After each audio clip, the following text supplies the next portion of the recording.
کارواں سرائے میں قیام کرنے والے تمام مسافروں کی خدمت میں میرا سلام پہنچے۔ اور آپ حیران اس لیے ہوں گے کہ یہ کون سی کارواں سرائے ہے، نہ یہ قزاقستان میں ہے، نہ ایران میں ہے، نہ آذربائیجان میں ہے، یہ کوئی اور ہی کارواں سرائے ہے۔ اور یہ کارواں سرائے ہے شنگریلا کی اسکردو میں۔ اور میں 18 برس کے بعد آیا ہوں، 20 برس کے بعد آیا ہوں۔ میں آپ کو بتا نہیں سکتا کہ میری کیا حالت ہے اس عمر میں۔ میں بار بار اپنی عمر بتاتا ہوں، 87 ہوں میں۔ اور میرا ساتھ دے رہے ہیں وقار صاحب جو پیچھے ہیں، اس کے علاوہ بھٹی ہیں، عمیر ہیں۔ ان کو تو میں نے کہا تھا کہ تیرتے ہوئے آئیں، ان کو کشتی مل گئی تو یہ کشتی میں سائٹ پہ اس وقت موجود ہے اور ہماری طرف نہیں دیکھ رہے۔ کام ہی نہیں کرنا چاہیے، یہ مچھلیوں کی طرف دے رہے، خاص طور پہ بھٹی صاحب جو ہے نا، فیمیل مچھلیوں کے بہت خیر۔ تو جناب میں عرض کرتا ہوں کہ کیسے میں یہاں پہ پہنچا، کیوں پہنچا۔ اسکردو ایئرپورٹ پر اتر کے مجھے وقار نے پوچھا کہ آپ کیا محسوس کرتے ہیں۔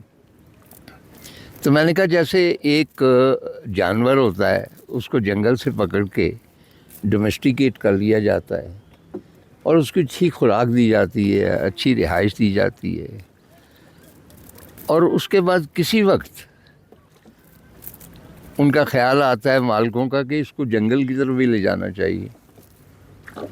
تو وہ جب جنگل کی طرف لے جاتے ہیں اور جانور اپنے قدرتی انوائرمنٹ کو دیکھتے تو جو خوشی اس کے چہرے پہ ہوتی ہے، آج صبح ایئرپورٹ پر اترتے ہوئے مجھے وہی خوشی نصیب ہوئی۔ مجھے لگا جیسے میں وہ جانور ہوں جس کا جنگل یہ تھا، جس کا آبائی گھر یہ تھا، اور میں یہاں سے نکل کر آبادیوں میں چلا گیا۔ وہ ایک سانس لیں ذرا گہرا، لاہور کی پولوٹیڈ ایئر کے بعد۔ It's so pure, it's so pristine کہ آپ اگر سانس لیتے ہیں نا، بلیو می، تو گلے میں لگتا ہے کہ پائلیں بج رہی ہیں۔ کو کتھاکلی رقاصہ ہے، اس کی جیسے چھنک نہیں ہوتی، ایسی شفاف ہوا ہے۔ تو میرے خیال میں آغاز کرتا ہوں لاہور سے جو اسکردو کی فلائٹ تھی۔ اسکردو کی فلائٹ میں اسلام آباد سے بہت مرتبہ کر چکا ہوں، لیکن میں بھول چکا تھا۔ اور جب ہم آئے ہیں پہاڑوں کے اوپر، اور بلیو می، ایک تو یہ ہے کہ میں پہلی مرتبہ اسکردو آیا ہوں مئی کے مہینے میں، اور ابھی برف جو ہے چوٹیوں پہ موجود ہے، اور اس ٹھنڈک بھی زیادہ ہے، اور نیچے جہاز کے نیچے جو گزر رہا تھا جو بھی منظر، اس میں بھی برف ہی برف تھی، اس لیے کہ تازہ برف باری ہوئی تھی۔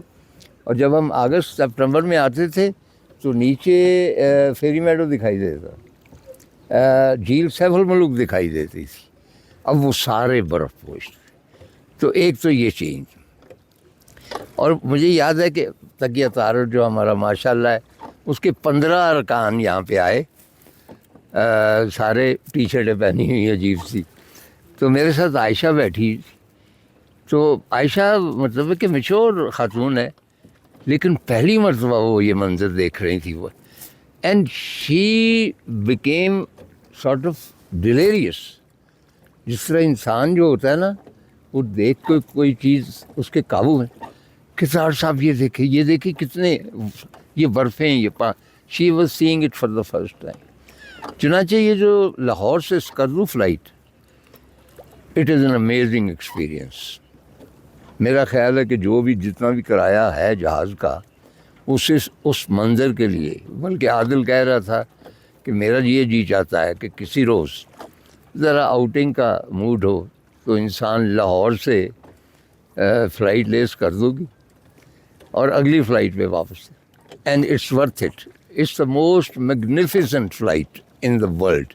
یہ میں نہیں کہہ رہا کیونکہ میں پاکستانی ہوں، پوری دنیا یہ کہتی ہے۔ اب اس کو کمپیئر کریں پرانے زمانے میں جب ہم نکلا کرتے تھے شاہراہ قراقرم پہ، پہلی رات جناب اسلام آباد، دوسری رات بشام، مشکل سے تیسرے روز ہم پہنچے تھے گلگت وغیرہ، اور اسکردو کا سوال ہی پیدا نہیں ہوتا تھا۔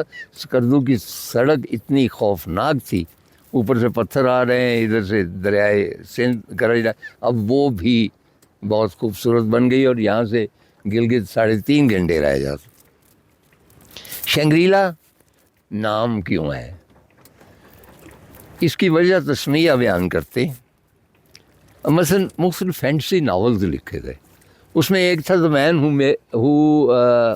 Man who was made a king یا who was a king، وہ کافرستان کے بارے میں، لیکن وہ فینٹسی ہے۔ اسی طرح شنگریلا جو تھا وہ ایک ناول تھا، اور اس کی بنیادی کہانی یہ ہے کہ ایک جہاز گم ہو جاتا اور کہیں کریش کر جاتا ہے، اور وہ سروائیو جو 2-3 لوگ کرتے ہیں، وہ باہر آ کر دیکھتے ہیں کہ ایک عجیب و غریب گرین ویلی ہے، پہاڑوں کے اوپر برف ہے، اور لوگ بہت خوبصورت ہیں، اور ان کی عمریں بہت لمبی ہوتی ہیں، اور ہر طرف پھلدار درخت ہیں، اور ایک سکون ہے، ایک آشتی ہے وہاں پہ۔ چنانچہ یہ جو امیجری تھی، اس کی دنیا پاگل ہو گئی۔ مثلا پہلی فلم جو میں نے حمزہ کے بارے میں دیکھی، اس کا نام تھا search for paradise. Shangri-La is basically the ideal place, ایک جنت کہہ لیں جو روئے زمین پہ ہوتی ہے، یا یہ کہہ لیں کہ انسان جو کچھ خواہش کرتا ہے وہ۔ چنانچہ ایک باقاعدہ مہم شروع ہو گئی کہ یہ ناول میں جتنا دیے گئے ہیں انڈیکیشن، اس لحاظ سے اس وادی کو کھوجا جائے۔ چنانچہ مجھے یاد ہے کہ ان سرچ آف شنگریلا ایک جو بہت فیمس ڈاکومنٹری بنی، وہ 2-3 شخص اس پورے خطے میں آتے ہیں۔